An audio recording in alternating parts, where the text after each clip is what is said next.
Mais c'est quand même beaucoup plus difficile de faire du bon travail. On peut constater, c'est Gérald qui critique. Il y a ces questions, il faut faire reposer, il faut faire reposer. Il faut déjà voir s'il n'y a pas de tard, s'il n'y a pas de ceci, s'il n'y a pas de cela. Et si on vient lui trouver un mal qui convienne pour renforcer ces qualités. Certains particuliers font mieux que les éleveurs. Amélie, oui. Merci. Ou pas. Je disais certains particuliers font mieux que certains éleveurs. Les présidentes bossent. Regarde, il est là. Par contre, la seule chose qu'il faut que vous notiez, c'est le... Cohen beaucoup plus. La présidente bosse, fait semblant. Elle est super sympa. Regarde son tableau, c'est pas pédagogique pour moi. Je filme. Ma voisine de table. Charmante. Les autres voisins. Voisins. Alors, qu'est-ce qui va faire que vous allez avoir votre saut ou votre KS? Égal, c'est bon. On peut aller chercher sa récompense au loin quand le chien est bien chargé au clicker et récompenser le chien. Ça permet d'apprendre à travailler sans avoir de récompense sur soi. Et ça permet aussi de travailler la précision. Parce que le maître ne fait passer ni son ressenti, ni rien.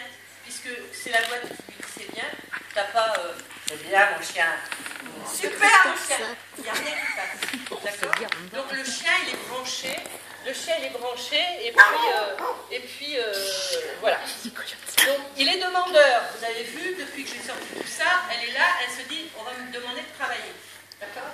À partir du moment où vous sortez le clicker, le chien qui a travaillé au clicker, il trouve ça tellement bien qu'il dit, allez, on fait quoi? Ils n'ont pas bouffé.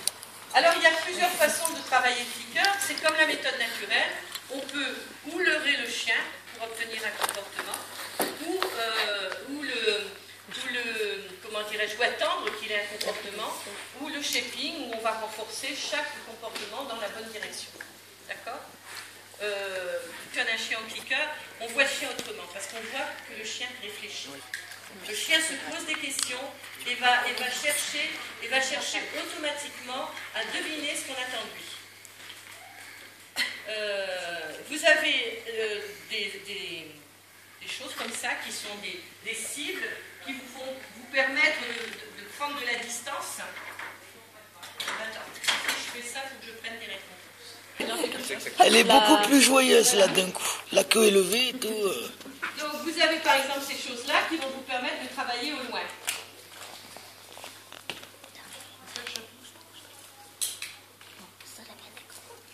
D'accord. Quand on lui a appris à toucher la cible, ben, on va pouvoir faire des choses qui vont être au loin. Non, le shaping. Donc là, il faut un clicker à la main et on apprend au chien à venir toucher, ce qui fait qu'on peut aller travailler à une distance beaucoup plus loin. Et puis on a ce genre de cible qui est très bien pour travailler le carré. Apprendre au chien à aller au carré. On va acheter la cible.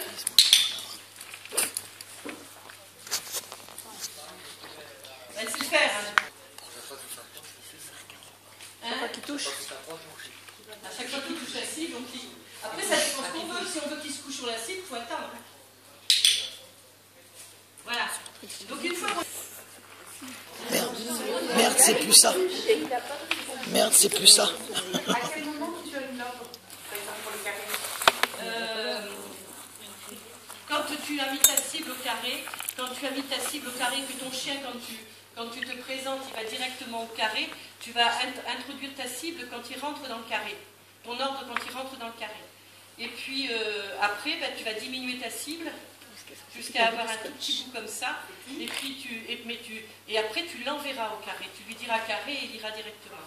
Et puis après, le jour du concours, il n'y a pas de cible, mais il va au carré. Marie-Françoise, C'est que tu n'as plus besoin du clicker. Le problème, c'est qu'il faut savoir se défaire du clicker. Le clicker n'est pas un outil que tu gardes tout le temps. C'est un outil d'apprentissage comme la méthode naturelle. C'est-à-dire que ça va te permettre d'avoir... Elle est en train de me faire du tapis, tout ce qu'elle peut en attendant que je clique. Donc je vais ramasser parce que comme je veux qu'elle fasse autre chose après, et que le clicker est très fatigant pour le chien, surtout en shaping, On va la mettre au repos. Couche. Regarde, couche. Donc, ce qu'il faut, c'est que quand tu cliques, tu récompenses. Mais par contre, quand ton chien il fait ton exercice systématiquement, tu n'as plus besoin du cliqueur. Tu envoies ton chien au carré, puis après tu récompenses une fois sur 2, une fois sur 3, une fois sur 4. Tu suis le même cheminement que pour la méthode naturelle, mais tu n'es plus obligé d'avoir le cliqueur. Le cliqueur, c'est ce qui va te permettre d'apprendre au chien.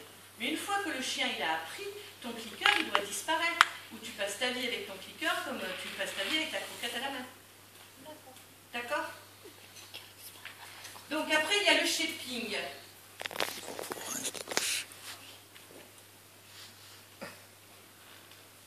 Elle te file le regard là. Qu'est-ce qu'elle attend de moi?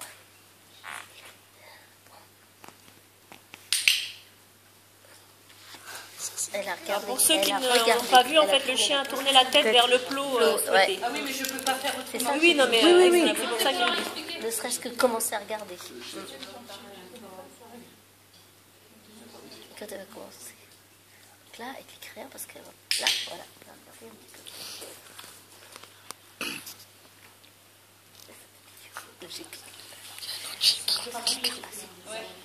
Elles sont trop grosses tes friandises. C'est pour ça qu'il faut le berger ultra bien. Ça va très très vite. L'apprentissage va très vite. Voilà, et là, regardez. Elle a failli la rater en plus, mon erreur. Ben, pour le moment, il n'y a pas d'introduction de mots. Après, quand elle va être proposée, on va introduire. Là, regarde. Oh, elle aurait pu cliquer là. Là. Elle n'est pas dans la bonne direction. Non, elle recule et elle s'éloigne. Donc elle n'est pas dans le bon sens. Voilà, là, on va faire un jeu de chaud et froid. Oui, c'est vrai. Ça aurait peut-être été mieux avec des gens.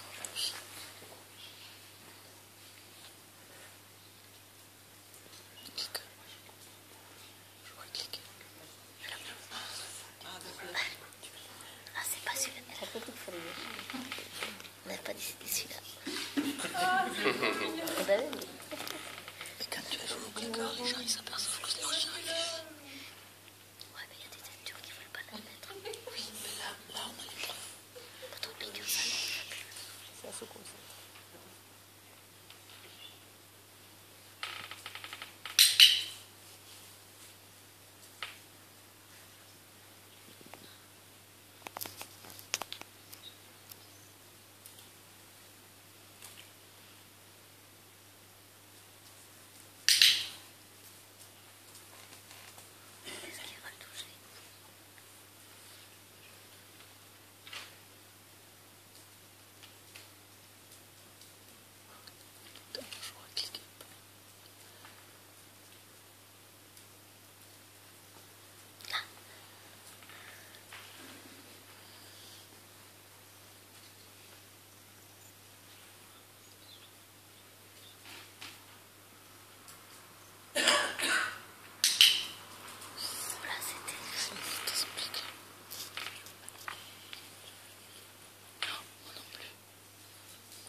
on va s'arrêter, puisque de toute façon, Elle veut plus proposer là. Ouais. Elle a fini. Et à un moment, toi, tu aurais cliqué, mais moi, j'ai pas cliqué parce que... Aujourd'hui, c'est non. Je vais me coucher, c'est ça. Hein. C'est pas drôle, je me couche. Mon geste, il allait vers la caisse, hein. Elle a été dans sa caisse. Hein. Allez, viens, ma doudou. Allez, va te coucher. Donc, il n'y a pas d'erreur dans le clicker, parce que vous ne demandez rien au chien. Comme vous ne demandez rien, si comme là, ça s'arrête et que ça tombe à l'eau, que ça ne se fait pas, Le chien ne sait pas. eh ben, le chien, il n'est pas en échec, parce qu'on ne lui a rien demandé. Et il n'est pas en refus d'obéissance, puisqu'on ne lui a rien demandé. On a attendu qu'il fasse quelque chose. Par contre, il faut avoir beaucoup de patience. Allez. Et il C'est faut un travail solitaire, tu ne peux pas faire ça en éducation collective. Non, mais moi, je ne fais pas de cours collectif. Je dois...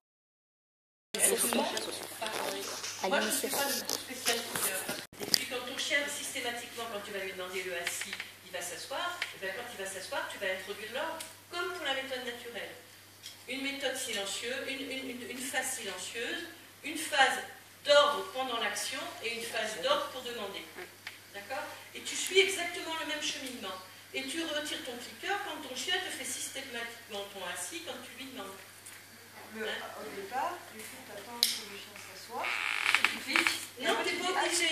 Je me rappelle quand j'ai fait mon premier degré, ben, c'était à Brie. J'avais pris le chien de Christine qui n'avait jamais vu de clicker. Et puis je l'ai commencé à la charger un petit peu, puis après je lui ai fait une gestuelle, la chienne s'est assise, j'ai cliqué, j'ai donné, je l'ai refait, et la troisième fois j'ai attendu, la chienne s'est assise, j'ai cliqué, j'ai donné.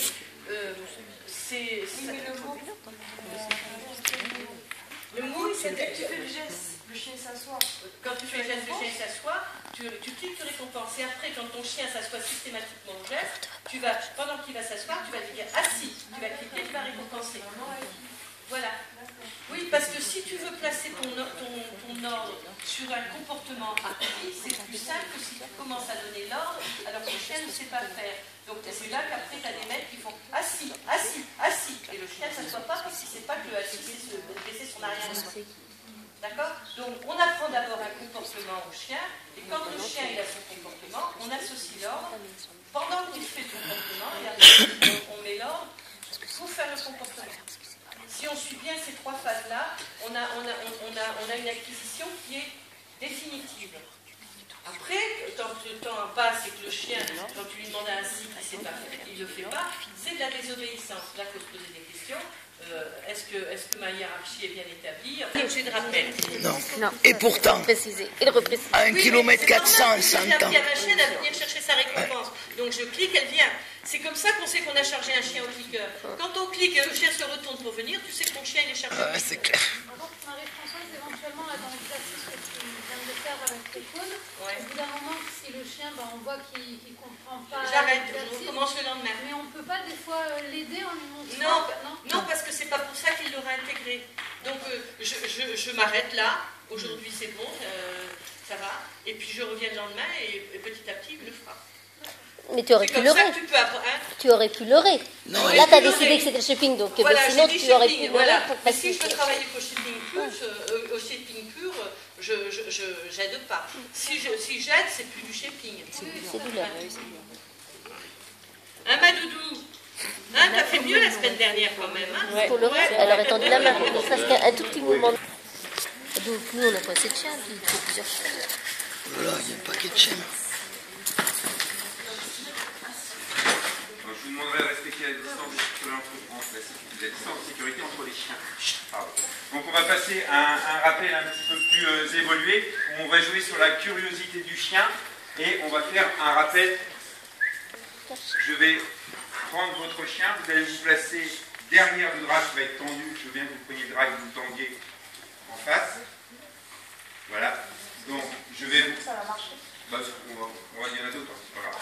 Donc je vais tenir votre chien, ou lui tenir simplement la laisse. Vous allez aller derrière le drap et vous allez ramener votre chien en faisant du bruit, en faisant ce que vous voulez, de manière à motiver votre chien vraiment pour qu'il vienne à vous. Il faut vraiment dans la joie et dans la bonne humeur. Donc on va commencer par celui-ci. Il est craintif?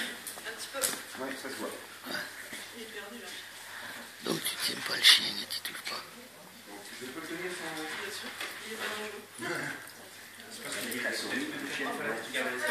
Tu vas derrière le drap, tu mets un coupi derrière le drap. Donc là, on peut dire aux chiens, pour ceux qui ont déjà commencé à travailler pas bouger, dire ne pas bouger, ou ne pas le dire si c'est pas fait du tout. Et à mon signal, vous rappelez votre chien. Adès au pied. Au pied. Adès. Oh, c'est bien. C'est perdu là. On continue jusqu'au bout. Oui. Donc là, on a le contrôle du chien. On essaye de pas forcément tenir le collier, mais garder le contrôle du chien en ayant à proximité. Ouais, voilà, super. Là, on regarde jusqu'au bout. Adès au pied. Voilà, super. Petit qui s'appelle, vous sortez du groupe, vous avancez un petit peu. Oh non, faut pas faire de chien. Coy. C'est un chien, ça. Avec la laisse, sans la laisse, tu fais chamber la laisse, Regarde, ça peut être. donc pareil, vous allez derrière le drap. Et volontairement, je vais tenir le chien pendant que vous l'appelez pour le motiver vraiment. Vous mettez accroupi, je ne veux pas qu'il vous voie même s'il est tout petit, parce que vous voyez les cheveux. Donc, allez, on motive. Allez, viens, coyote. Ah, Allez, coyote. Allez, viens. Attention, il arrive à fond. Alors, on a pu remarquer, j'ai oublié de le préciser, on a vu dans le film. Attention. Voilà. Il tient la solution. Il tient. Alors, on va rester comme ça. Il tient. Bon, ok. Non, on rappelle ça, je ne vois pas qu'il y a possibilité. Non, s'il le fait, le bras touche entièrement le sol. Encore un peu. Voilà. Ils ont voulu Allez, tricher. donc pareil, même stratégie, on fait le tour. Du chien, on enlève la laisse, on va se mettre en place.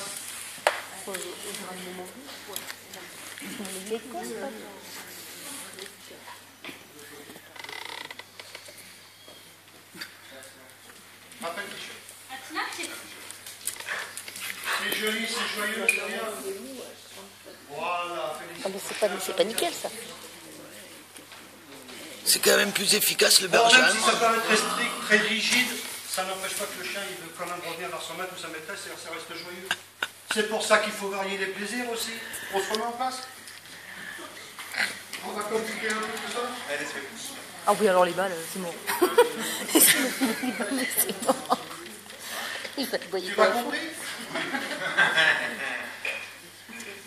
Blocage du chien, mise en place. Ah, il a des trucs dans la main. Oui, pas bouger, ça va être. C'est plus chaud. Faut se balancer les balles en plus.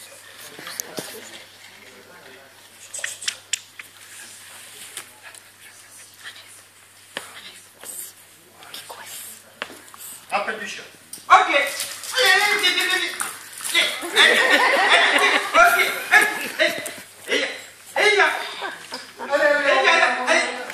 Il faut se mettre le chien en difficulté. On met en place. Elle veut pas toucher. Et on félicite son chien, c'est l'exercice. Alors là, En place, blocage du chien. Ça pue un tacticien, ça. Il se met pas en place. Rappel du chien. Allez, tacticien.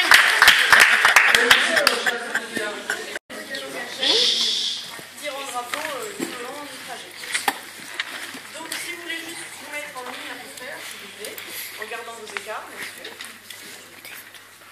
Alors intégrer un petit peu plus de contrainte, de stimuler l'extérieur.